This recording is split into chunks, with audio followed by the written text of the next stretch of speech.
Back all India organisation of chemist druggist ఆధ్వర్యంలో దేశవ్యాప్తంగా medical షాపుల బంద్లు కొనసాగుతోంది.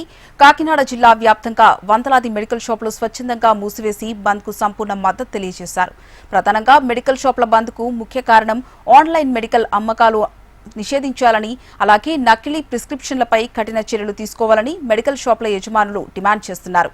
దీనిపై మరింత సమాచారం మా ప్రతినిధి దుర్గారావు అందిస్తారు. దేశవ్యాప్తంగా ఈ రోజు అన్ని మెడికల్ షాపులు బంద్లు పాటిస్తున్నారు. All India chemist and druggist association ఆధ్వర్యంలో అయితే మెడికల్ షాపు యూనియన్ నాయకులు అయితే ధర్నా చేస్తున్నారు. ఎందుకంటే మెడికల్ షాపుకి సంబంధించి ఆన్లైన్ మందులు కావచ్చు, ఇతర వాటి వల్ల అయితే తమకు భారీ ఎత్తున నష్టం ఏర్పడుతుందని చెప్పి అయితే ఈరోజు కాకినాడలో అయితే భారీ ఎత్తున బైక్ ర్యాలీ తీశారు. అనంతరం కూడా ప్రజాప్రతినిధులకు వినతి పత్రం అందిస్తున్నారు. ప్రస్తుతం మనతోటి మెడికల్ అసోసియేషన్ సంబంధించి డ్రగ్గిస్ట్ అసోసియేషన్ సభ్యులు మనతో అందుబాటులో ఉన్నారు. మరిన్ని వివరాలు తెలుసుకుందాం. చెప్పండి సార్, అసలు ముఖ్య ఉద్దేశం ఏంటి, ఎందుకు ధర్నా చేస్తున్నారు ఈరోజు బంద్ పాటించారు?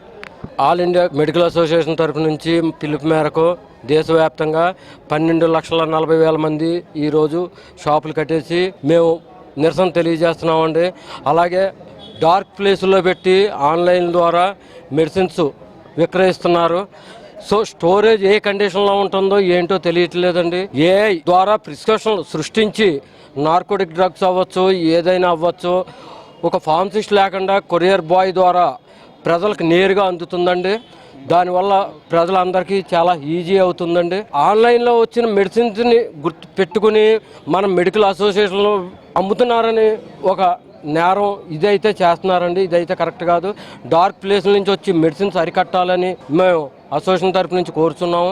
అలాగే DPC యాక్ట్ ప్రకారంగా కొన్ని మెడిసిన్స్కి 16 to 20% మార్జిన్లు ఉంటున్నాయండి. ఇవి డార్క్ ప్లేస్ నుంచి 20 to 25%, 30%, 50% కూడా డిస్కౌంట్లు ఇస్తున్నారండి.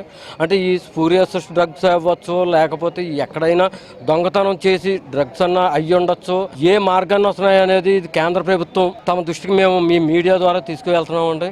ఇది కేంద్ర ప్రభుత్వం మమ్మల్ని గుర్తించి ఈ 320 ఈ చట్టం ఏదైతే ఉందో దాన్ని అమలు చేయకుండా ఈ ఆన్లైన్ ఫార్మసీలు కానీ డార్క్ ఫార్మసీలు కానీ వీటిని క్లోజ్ చేయాలని కోరుకుంటున్నాం. అసలు ఆన్లైన్లో మెడికల్ అమ్మితే మనకు వచ్చే ఇబ్బంది ఏముంది మీకు సంబంధించి? ఆన్లైన్లో మెడిసిన్స్ అమ్మితే ఇబ్బంది అనేది కాదండి. ఫార్మసిస్ట్ యొక్క పర్యవేక్షణలో మెడిసిన్స్ డిస్పెన్స్ చేయాలనేది ఒక చట్టం. ఆ చట్టాన్ని అతిక్రమిస్తూ ఒక కొరియర్ బాయ్ ద్వారా మెడిసిన్స్ అందజేయడం అనేది ఎంతవరకు కరెక్టు?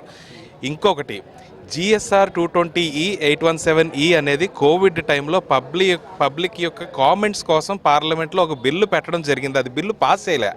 దాన్ని అడ్డంగా పెట్టుకుని ఈ ఆన్లైన్ ఫార్మసీ వాళ్ళు డార్క్ స్టోర్స్ కింద మెయింటైన్ చేస్తూ, అంటే రాష్ట్రానికి 2 రాష్ట్రాలకి ఒకటే స్టోర్ ఉంటుంది. అక్కడ ఏ ఉష్ణోగ్రతలో మెడిసిన్స్ ఉంటున్నాయి, ఎంతమంది ఫార్మసిస్టులు ఉంటున్నారు, ఆ యొక్క జ్యూరిస్డిక్షన్కి ఏ డ్రగ్ డిపార్ట్మెంట్ జ్యూరిస్డిక్షన్లోకి వస్తుంది, ఆ డ్రగ్ డిపార్ట్మెంట్ వాళ్ళు దాన్ని తనిఖీ చేస్తున్నారా లేదా, ఇవన్నీ ఒక ఎత్తు అయితే పబ్లిక్ ఆర్టిఫిషియల్ ఇంటెలిజెన్స్ను వాడుతూ డమ్మీ ప్రిస్క్రిప్షన్ని క్రియేట్ చేసి అందులో ఆ యొక్క ఆన్లైన్లో మెడిసిన్ ప్రిస్క్రిప్షన్ పెట్టి హ్యాబిట్ ఫార్మింగ్ డ్రగ్స్, అంటే మత్తు మందులు, ఇలాంటి వేసుకోకూడని మందులు, అవసరం లేని మందులు, ఇలాంటివి పబ్లిక్కి చాలా ఈజీగా వచ్చేస్తున్నాయి. ఇది మాకు డ్రగ్ డిపార్ట్మెంట్ నుంచి కానీ మా మెడికల్ అసోసియేషన్ ఎవరికి అమ్మాలి, ఏ డాక్టర్ ప్రిస్క్రిప్షన్ రాస్తాడు, ఏ డాక్టర్ ప్రిస్క్రిప్షన్ మీద మేము అమ్మాలి అనేది మాకు ప్రత్యేకించి దీనికి ట్రైనింగ్ సెషన్స్ లాంటివి ఉంటాయి.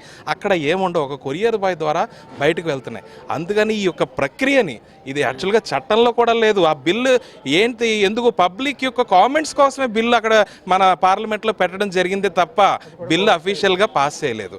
అందుకని ఆ బిల్లు ఇప్పుడు ఉపసంహరించాలని చెప్పేసి కేంద్ర ప్రభుత్వాన్ని దేశవ్యాప్తంగా 12,40,000 మంది కెమిస్టులు అందరూ కూడా ఈరోజు తమ జ్యూరిస్డిక్షన్లో MROలు కానీ, RDOలు కానీ, MLAలు కానీ, ఎంపీలు కానీ, MLCలు కానీ అందరికీ కూడా మెమరాండం అనేది మా యొక్క బాధని, ఆవేదనని పేపర్ మీద పెట్టి మెమరాండం రూపంలో ప్రతి ఒక్కరికి, ప్రజాప్రతినిధులకి చేరే విధంగా చర్య తీసుకుంటున్నామండి.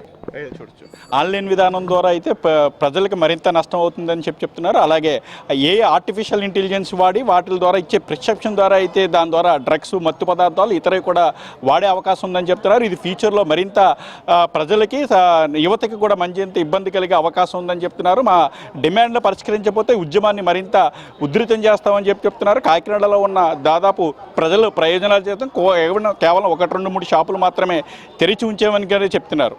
ఇది ఇప్పటివరకు తాజా అప్డేట్. వీడియో జర్నలిస్ట్ బాబ్జీతో దుర్గారావు, HM TV, కాకినాడ.